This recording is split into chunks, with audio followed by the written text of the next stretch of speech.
In the headlines, suggestions that expanding the reach of IPO legislation will make the Commission more effective. Work to begin shortly on the administration block of Dominica's new hospital, and some progress being made in efforts to bring back the mountain chicken from their extinction. I am Kenny Williams with the Channel 5 News. Details coming up.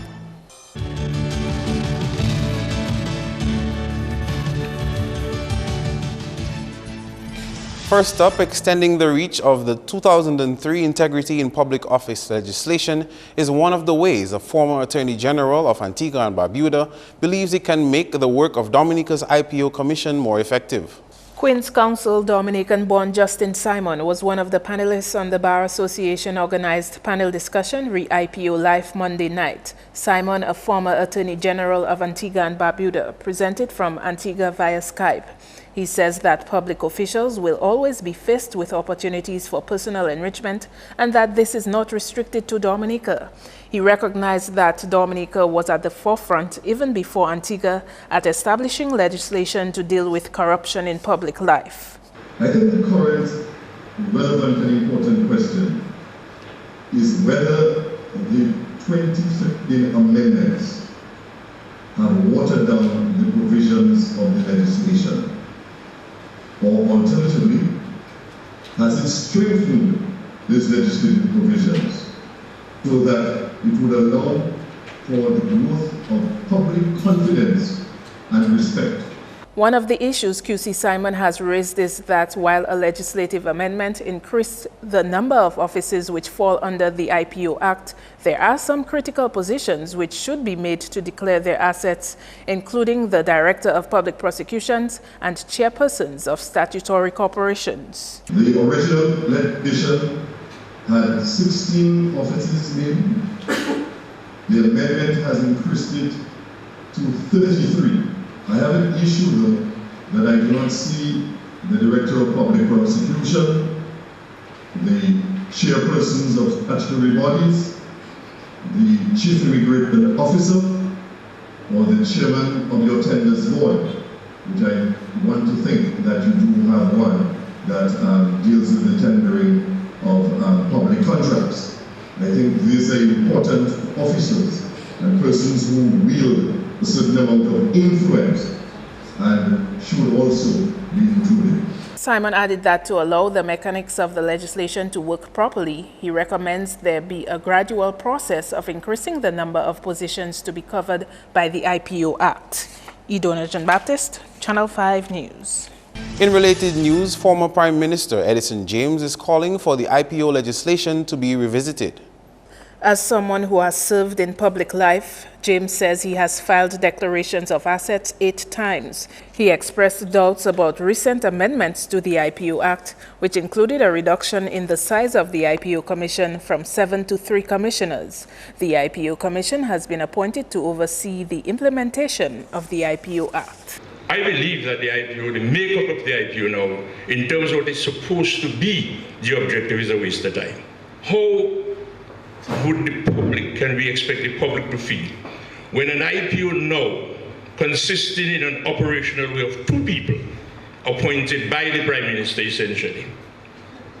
How can the public, in your view, how do you feel the public can feel in terms of being comfortable with the independence of the IPO? The IPO Commission is operating with 3 commissioners, a government nominee, an opposition nominee, and a chairperson appointed by the President of Dominica upon recommendation from the Prime Minister after consultation with the leader of the opposition. A nominee of the Bar Association was among those who sat on the commission before the amendment. I honestly believe what is here now as an IPO should be scrapped, and we have, and in context particularly, of our view of the smallness, both in size and our recent history, that we should have regional legislation. We should have legislation probably that involves the OAS, the CARICOM. Let these institutions develop legislation so that the legislation that comes forward is not infected by being under the control of people who have to be subject to this legislation. Permanent Secretary of the Ministry of Tourism and Urban Renewal, Dr. Gerard Jajak, whose office falls under the IPO Act, also has reservations about the legislation. Jajak recently obtained a doctorate in political science. As part of his studies, he researched the evolution of the IPO Act. The IPO is an imposition. It's an individual with his power, wealth. And it says, that wealth you have there, we are now going to force you to open it up for everybody to see. That, to me, is anti-democratic. Once you speak of forcing persons to do things, you're already on a slippery slope. Logically, the person is going to resist. That explains some of the problems we have. To Jajak, the IPO legislation is forcing people to comply with rules that are not fully understood. For example, the politician who goes out and intermingles with people in the rural area, or anywhere in town, for the matter of fact, who offer him some gifts. Well, the IPO tells him he must declare these gifts. But these are things we don't really know. By and large, declaring gifts, it is nice to give and accept gifts. In other top stories, the Chinese have been granted approval for the construction of a key component of the new Princess Margaret Hospital. The Minister for Health told Carries Heng on Wednesday that work should begin within the next few weeks on the administration building on the grounds of the PMH. The announcement by the Minister for Health and Environment, Dr. Kenneth Daru, follows the conclusion of successful discussions between government and the Chinese counterparts. The hospital has been quote-unquote delayed for a number of reasons because we had to ensure, because first of all, the challenge of building a hospital on an existing, a new structure on an existing hospital site that has to continue functioning. That in itself, I mean, from any layperson's point of view, was going to pose challenges. There were also a number of, well, I wouldn't say issues, a number of discussions as it pertains to some of the facility, the functionality of some. So all of these things have to be reviewed by the experts. I mean, our Chinese friends, together with the users, most importantly, the users of the hospital. We talk about the doctors, the nurses, the senior doctors and nurses at the hospital, who are the ones who are going to be using the facilities. Minister Daru admits there have been delays, but they were necessary. You can do the delays squarely on the shoulders of the ministry, well, and of course the Minister of Health, because I felt that, as I said, that we had to try to see how we could get a product that was going to that both countries, both the donor country or Chinese friends, and we have to also understand it's a gift. Mm-hmm. It was a gift. It's going to be a gift from our Chinese friends. So it's a project that was going to be both pleasing to the donor and also to the beneficiary or the recipient, which is Dominica, and something that was going to function to take us into the first half of the century. Mm-hmm. Representative of the Ministry of Health and the People's Republic of China signed the contract for the $18 million renovation and expansion works on the hospital in 2014. The hospital project is the last of the 4-pillar projects between Dominica and the People's Republic of China.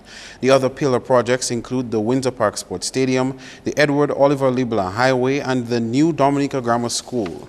And the future is looking bright for the frog that was once considered Dominica's national dish. While officially not the country's national dish, the mountain chicken, or crapo as it is fondly called, has suffered a significant decline since the chytrid fungus was first discovered here in 2002. As a result of the fungus, the mountain chicken population dropped by 80 to 90%. However, forestry personnel who work in the mountain chicken captive breeding and research facility say they have seen an increase in the number of mountain chickens found in the wild. We can see up to today we have 100 tag frogs, so we know that we have 100 live mountain chickens out there in the wild, compared to Montserrat, who only have 2 left. I can say as well that we know that they are breeding. We have successfully found offspring of breeding mountain chicken in the wild, but we do know that the population is increasing because, one, we found offspring. Also, we have gotten calls from frog-friendly persons in the environment that call us and let us know where there are new frogs they are here in, which is places that we have not gone to. So we do know that they're coming back in small numbers. Regardless of this increase in number, it is too early to say exactly what this means for the mountain chicken population on island. In 2004, we did a PhD study in terms of understanding chytrid dynamites. And what we found from that is that, one, we found out that the chytrid itself, the frogs can actually live with a small percentage of chytrid. So what we believe, which might still be too early, is that it might be that the frog is actually developing a resistance to the chytrid, or it could be that the chytrid has not actually reached the area where the frog is, or maybe the chytrid virus itself, spring, is getting, let's say, it's getting to its weak stage. So there could be three components that could be possible, but it's still too early to say that they are developing some resistance. Sultan says while one of the aims of the facility is to increase the crapo population through in-captive breeding, this has not yet been possible. First, you have to get the environment right in terms of replicating the forest, so the conditions have to be right. Another thing that we think that might be an important factor is the age of the frogs. The frogs normally come into maturity around 2 years, 3 years. The frogs we have had in here came in from juvenile, like 14-gram little frogs, so it's now they actually get into their maturity level. So those are why we haven't bred frogs in captive in Dominica. From the last 3 years running, we have been able to have unfertile nests at the facility, which is like almost the final stage to produce offspring. Forestry officials are cautioning the Dominican public that it is still illegal to hunt mountain chickens, especially as they remain in the critically endangered category. Andrea Louis, Channel 5 News. Coming up, why a little more unity could provide the needed boost for local artists.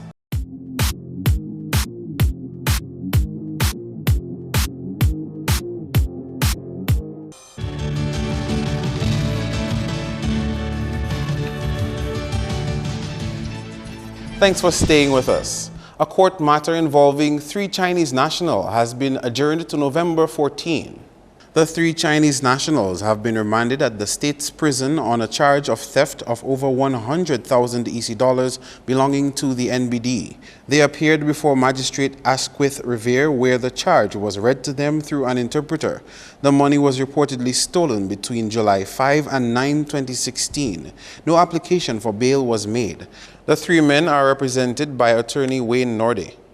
Entertainment news now. A task force initiated to promote Dominican entertainers has encountered some difficulty in achieving its mission.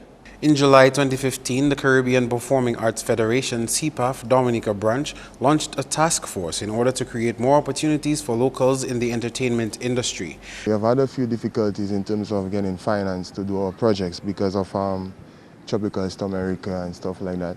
So we are now looking into this year, well, the new fiscal year, which is laying up. You know, the Prime Minister has allocated some money for the music industry. And what we try to do now is that we're looking to collaborate with AMP, which is the Association of Music Professionals. So we're trying to work with them, seeing that they have similar goals and ambitions for the industry. So we're trying to see if we could collaborate to get some more opportunities. We cater for the whole entertainment industry, which includes actors and musicians and videographers, studio producers, events promoters, DJs, the whole works. Gregoire noted that the scarce opportunities for entertainers on island is even more reason for CPAF to intensify its campaign. So what we try to do is initiate training workshops and stuff like that. We look for opportunities either regionally or internationally for our entertainers to showcase their talents, because we realize that we have a problem here as to opportunities for entertainers to showcase their talent. So what we plan to do is to export our talent overseas, and in that way now our artists, our musicians and stuff like that, we get a chance to showcase their talent in front of agents who may then, if they're interested, take them up and give them contracts and deals. CPAF's Dominica Country Director is encouraging those involved in the performing arts industry to unite in order to push the industry forward.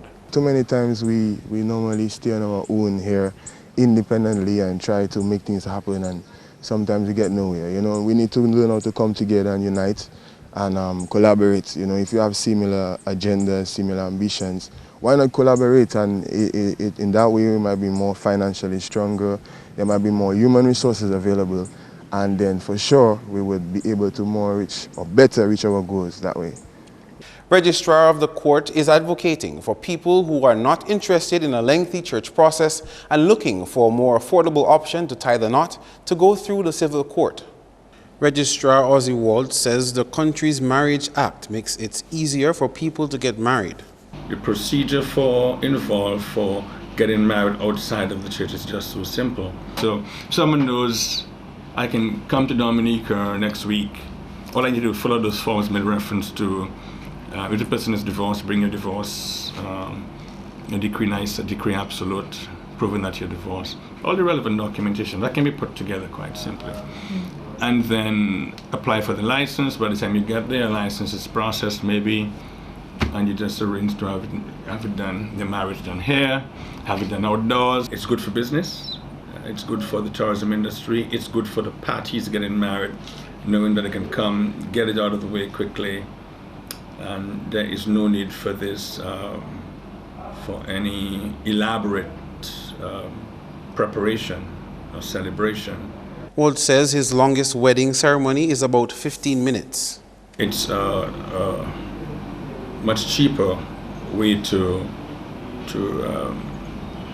bring about marital union between two persons compared to doing it in the church. And if someone would like, they can still bring the pastor or the priest right there on the beach or right there or there and bless the rings or say a prayer before the pastor or the priest himself do the wedding, or as is more often the case, the registrar is invited to the wedding. For the period 2013 to June 2016, between the registrar and his deputy, 299 civil marriages were conducted in the registrar's office or at a location other than church. That's news. Coming up, your sports highlights.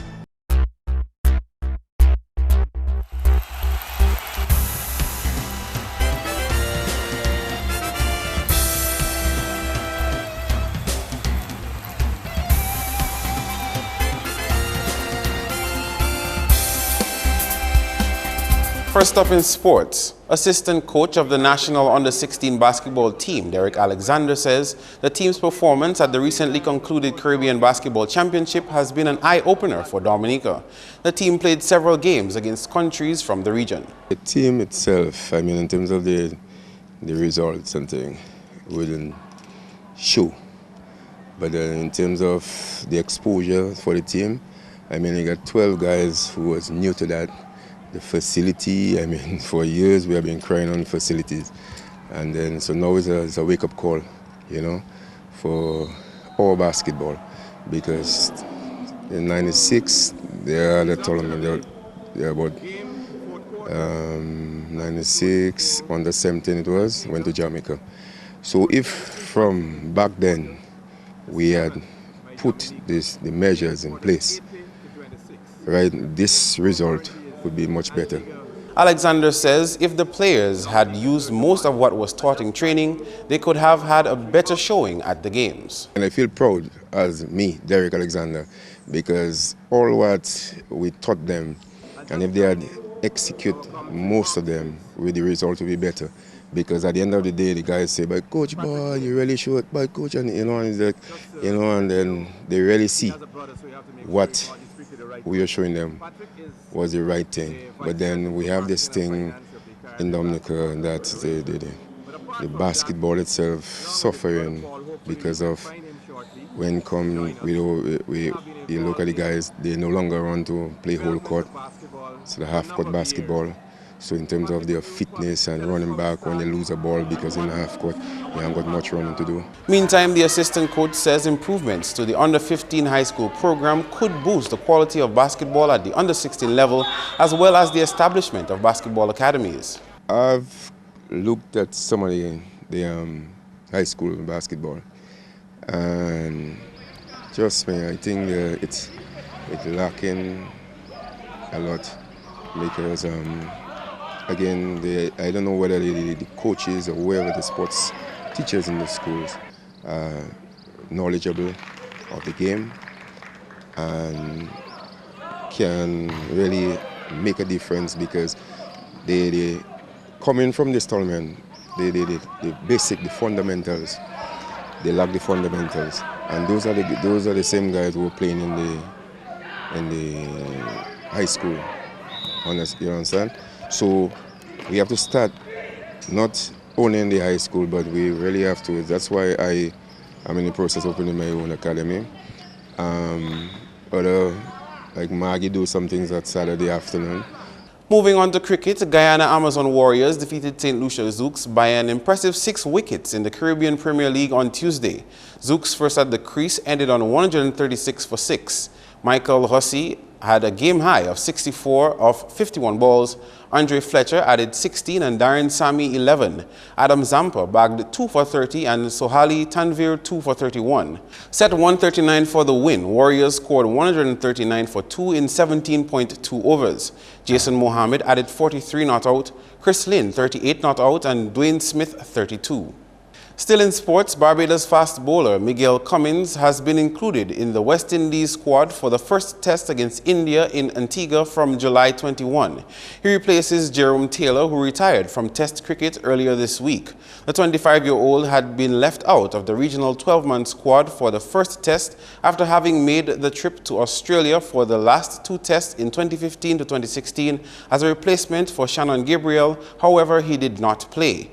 Cummins has played 41 first-class matches and taken 116 wickets at an average of 22.56. His only international for West Indies was an ODI against Ireland in Jamaica in February 2014, where he took 1 for 42 in 6 overs. The West Indies squad for the first test reads Jason Holder, captain, Craig Brathwaite, vice-captain, Devendra Bishu, Jermaine Blackwood, Carlos Brathwaite, Darren Bravo, Rajendra Chandrika, Ruston Chase, Miguel Cummins, Shane Dorwich, Shannon Gabriel, Leon Johnson, and Marlon Samuels. Back with more basketball, where we can tell you that Digital Cloud held their own against Detroit Blazers in Game 1 of the 2016 Flow DAB League on Tuesday. Clouds defeated Blazers 70-46 in the first Division 1 encounter. In the second game, Kelvedare Hurricanes edged out Fashion Line Falcons 59-53 in the second Division 1 match. Meantime, the action continues at Lindo Park on Thursday with Ronald Charles and Willie Barbershop All-Stars versus Elvis Welding Services Hornets at 7, followed by Fashion Line Falcons and E.H. Charles crossover going head-to-head at 9 p.m. On to regional cricket now. Dominica Combined Schools went down to BCL Juniors by 6 wickets in the Sir Garfield Sobers cricket competition recently. Dominica took first knock and scored 218 for 9 in 40 overs. Lincoln Durant 44, Nigel John Lewis 29, Kerwin Dupini 26 not out, Bruce John Lewis 22, Gamael Ofar 23 and Malachi Xavier 17. BCL Junior replied with 221 for 4 in 29 overs. Bowling for Dominica, Bryce John Lewis took 2 for 50, Kerwin Dupini 1 for 41 and Malachi Xavier 1 for 53. Finally, in sports, several athletes competed in the track and field events at the Windward Island Secondary School's trials on Wednesday. The athletes vying for a spot on the Dominican team will stand a better chance at making the final cut if they are skilled at multiple sporting events. The officials responsible for drafting the Dominican squad will meet on Friday to choose the athletes who made the team. The 2016 Inter-Secondary School Games are carded for July 23 to 30 in Grenada. That's all the sports for now. Join us again next time.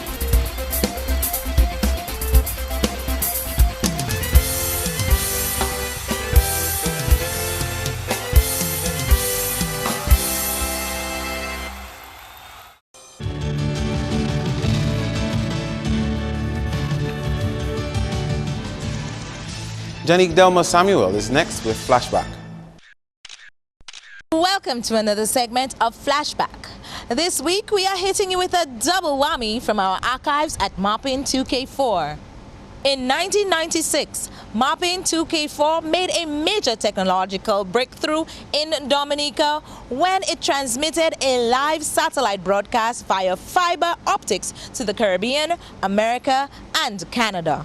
Managing Director Ronald Abraham announced this news to Dominica on a day like today. For the first time, to send television pictures from Dominica to Barbados and to be uplinked so that the opening assembly and the Hall of Fame will be seen live by satellite throughout the region and North America and Canada. We've had satellite experience before. We did 2 OECS Queen shows in the past, so we're not terrified by it. But the fiber optics being used for the first time does give me a certain measure of fear. But I hope that all will be well. Maupin has continued to introduce new and latest technology over the years. As it comes, Maupin grabs and stays on top of the technological game. And like I said, double whammy. Maupin stole the show twice in today's history of news as they made a sizable donation to the Princess Margaret Hospital. Maupin Television Company Limited is reaching out to assist the Princess Margaret Hospital to provide adequate health care. Maupin TV this afternoon presented just over $2,600 worth of supplies.